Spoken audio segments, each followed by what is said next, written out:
Sin cultura no hay país.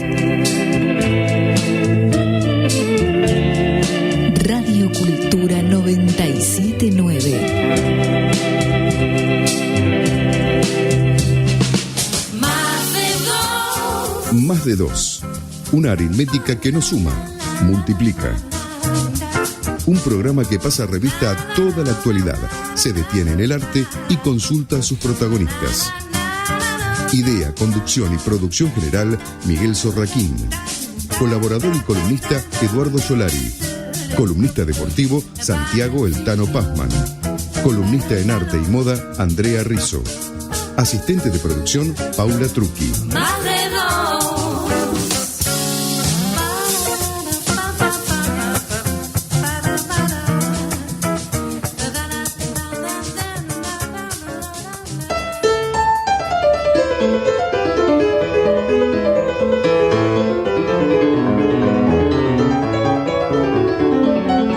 Diego Bernardini, médico, es máster en gerontología y escribió un libro que se llama De Vuelta, ¿no?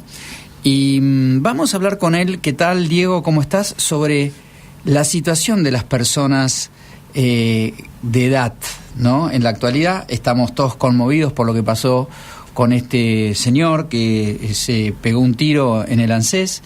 ¿Qué tal, Diego? Miguel Sorraquín lo saluda. ¿Qué tal, Miguel? Buenas tardes y muchas gracias por el llamado. No, al contrario, gracias a vos. ¿Cómo se puede describir la situación de las personas de 80 años? ¿Cómo está la cultura respecto? Estamos empujando todos para que la vida cada vez sea más larga, pero parece que los últimos años cada vez son más complicados, ¿no? Sí, mira, es cierto, estamos empujando el desarrollo del mundo, de la humanidad, está empujando para que cada vez vivamos más.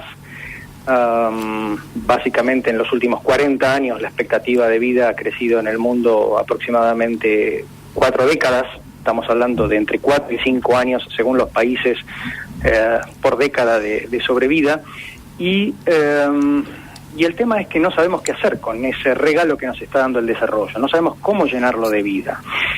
Yo, si me permitís, primero te agradezco el llamado en función de esto que acabas de mencionar, que fue el desagradable, el triste y consternante hecho que ocurrió la semana pasada en la ANSES, porque en torno a esto se escucharon muchas voces de funcionarios, voces de fiscales, voces de periodistas, de público, y sinceramente no pude escuchar, al menos todavía, la voz de alguien especializado en el cuidado y la atención de las personas mayores, y por eso agradezco el llamado y lo tomo con mucha responsabilidad, con mucha prudencia, porque realmente esto que vos mencionás es un fenómeno que se está dando, que permanece invisibilizado y que lamentablemente por sucesos como este cobran notoriedad pública.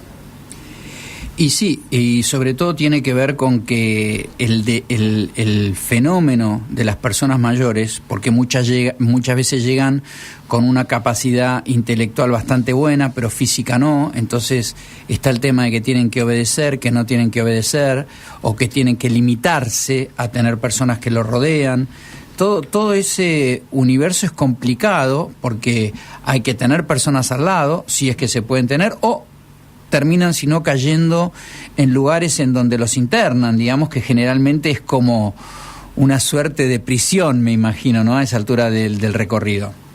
Sí, vos lo dijiste, el devenir, la vejez, no tiene una única forma, tiene tantas formas como tantas personas somos, y se puede vivir desde una plenitud, donde muchas veces encontramos personas con una cognición, con un estado mental perfectamente brillantes, que le permiten una vida autónoma, con poder de síntesis, de comprensión, de utilización de esa experiencia, y lamentablemente con falencias físicas, y también las encontramos al revés, personas con gran deterioro cognitivo, que es uno de los grandes desafíos que va a enfrentar nuestra sociedad, nuestra comunidad para los próximos años, por lo que significa el deterioro cognitivo como tal, y al mismo tiempo con una capacidad física sostenida, ¿no?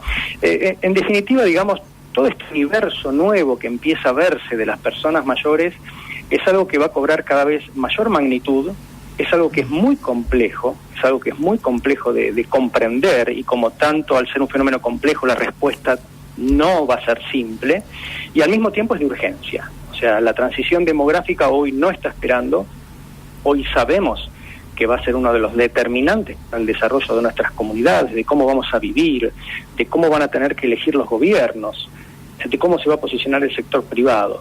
Entonces es un fenómeno que es muy complejo y el cual hay que empezar a hacerse cargo de alguna forma. Diego, soy Eduardo Solari, ¿cómo te va? Buenas tardes. ¿Qué tal, Eduardo? Un gusto.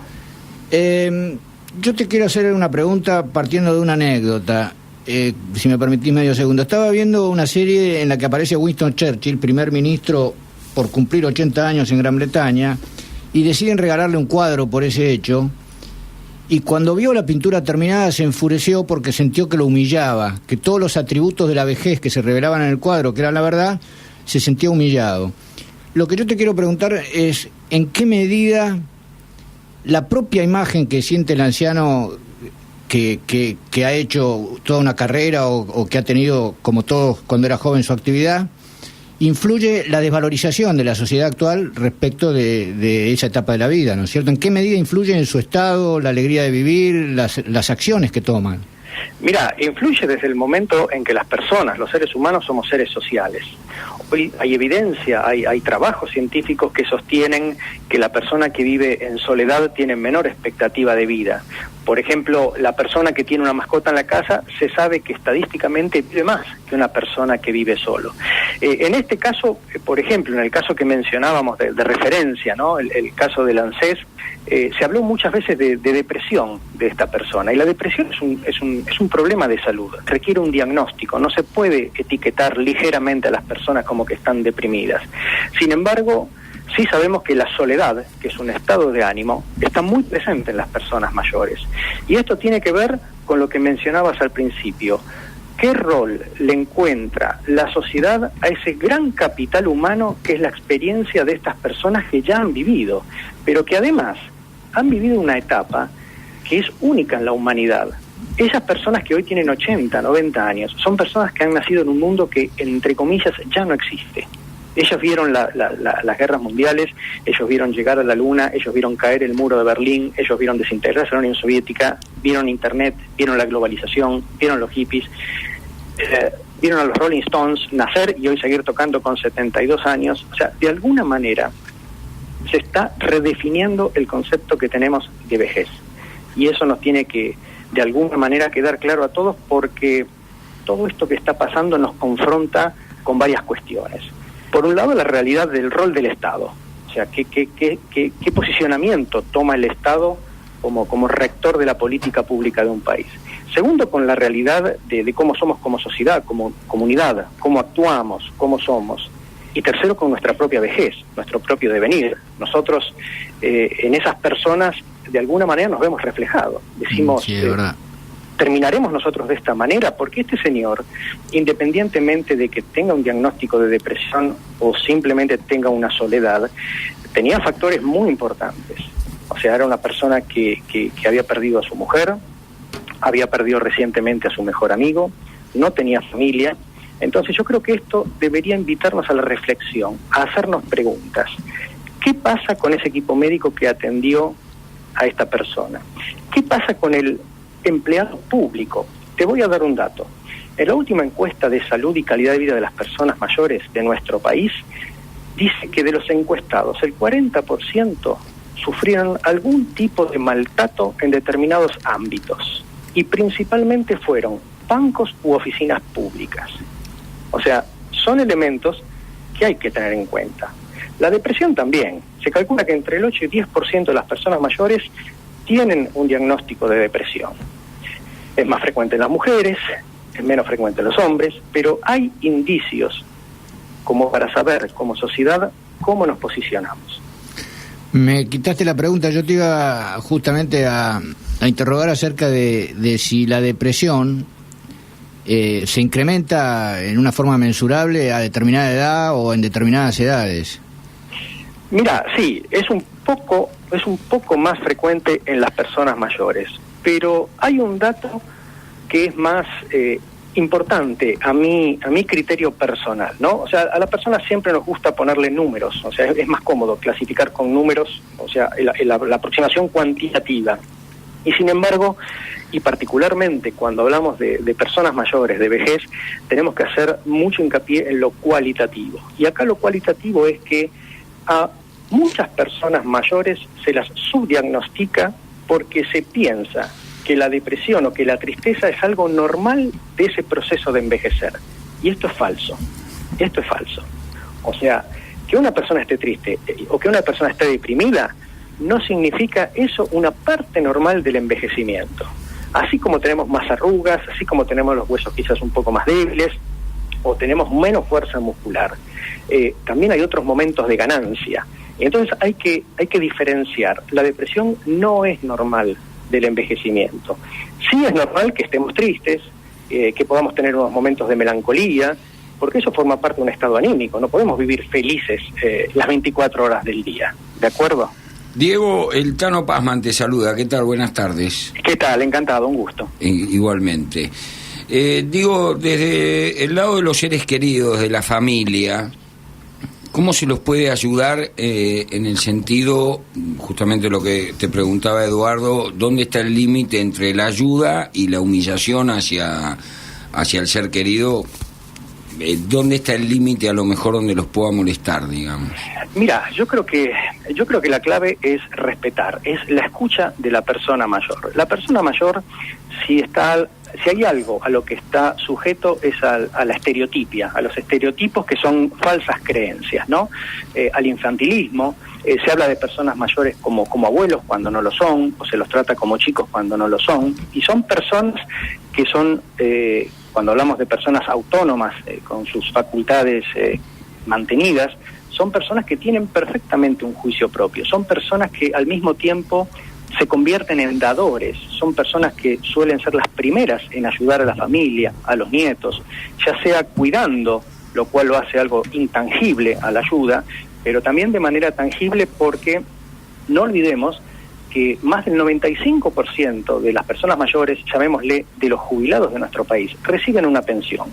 Y muchas veces esa pensión es el único ingreso regular que hay en el hogar. O por ejemplo, el 80% de las personas mayores de 65 años son propietarias de su inmueble o del terreno donde está ese inmueble. Algo que seguramente, por como estamos viendo, las generaciones más jóvenes van a tener mayor dificultad en obtener. Entonces, yo creo que el respeto, la escucha y sobre todo el poder colocarnos, en los zapatos de ellos, pensando que de alguna manera nosotros vamos a llegar estadísticamente, es la mejor forma de respetarlos. ¿Vos dirías que hay algún tipo de diferencia o influencia en aquellas personas de edad que tengan un trabajo espiritual distinto, que tengan mayores creencias que los otros, o no hay influencia ya a esa altura? Mira, puntualmente no suele haber influencia de ese tipo, pero te voy a hacer dos puntos rápidos de análisis. El primero es que cuando hablamos de personas mayores es muy distinto una persona que está en los 60 y largos de una persona que está en los 70, en los 80 o en los 90. Son, entre comillas, 4 vejeces distintas, ¿no? Cuando uno habla con las personas mayores, realmente ellos refieren el cambio en sus vidas a partir de los 80. O sea, cuando a una persona de 70 uno le pregunta, ¿y cómo se sienten estos 70? Dice, no hay diferencia. Me canso un poquito menos, quizás tengo un poquito menos de fuerza, pero estoy igual que antes. Eso es en general, ¿no? O sea, son 4 vejeces distintas. Y lo otro, en referencia a la espiritualidad, que vos decís, la espiritualidad de alguna manera podría formar parte de lo que yo llamaría proyecto de la persona. Y ese es un punto que es muy importante. Darle la posibilidad como familia, volviendo a la pregunta anterior, como sociedad, darle la posibilidad a esa persona mayor de encontrar su proyecto. Si nosotros le preguntamos a las personas mayores, si nos preguntamos nosotros mismos, ¿cómo nos gustaría estar a los 70 años o a los 80? Nos gustaría tener nuestro proyecto. Por eso, lo importante es buscar. Para unos el proyecto es cuidar a los nietos, para otro es cuidar la casa, para otros es hacer trabajo voluntario en un hospital, para otro puede ser buscar de alguna manera seguir conectado a lo que fue su ocupación diaria, entonces de toda la vida. Entonces yo creo que ahí está el proyecto. Por eso cuando llega el momento de la jubilación, otro tema que también se está debatiendo, tenemos que entender que hay que jubilarse de lo que no nos gusta, pero tenemos que seguir activos, conectados. Somos seres sociales y tenemos que estar inmersos en la sociedad.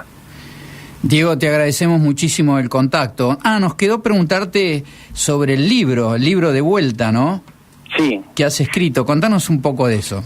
Mira, el libro fue una experiencia realmente hermosa, fue una experiencia muy movilizante, es un libro que se publicó en septiembre del año 2015, todavía hoy está en las librerías, recopila 22 diálogos con personas mayores, entre ellos está el recordado Aldo Ferrer, está Julio Bárbaro, está Liliana Hecker, está Tato Pavlovsky, Aldo Neri, hay personalidades y algunas 2 o 3 personas no públicas, llamémosle, Graciela Fernández Meijide me viene ahora.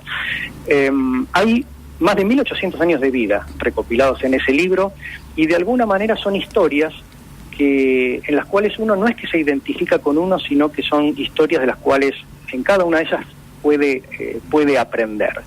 Y bueno, es un libro, si vos me preguntás, es un libro que yo considero que es un libro sobre la vida. Claramente uno no espera que lo lea alguien de 20 o 30 años, porque a esa edad somos todos o fuimos todos inmortales, pero es un libro que a mí me ha dado mucha satisfacción y que por sobre todas las cosas cuando pude hablar con lectores y demás se han sentido muy muy agradecidos de que alguien se ocupe de esa porción de la vida, de esa porción del curso de vida que hoy es algo que si todo va bien nos va a llegar.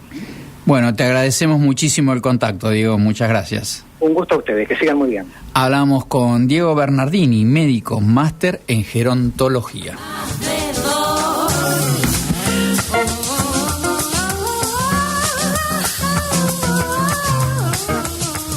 Santander Río está comprometido con el futuro del país, generando empleo y crecimiento en cada comunidad.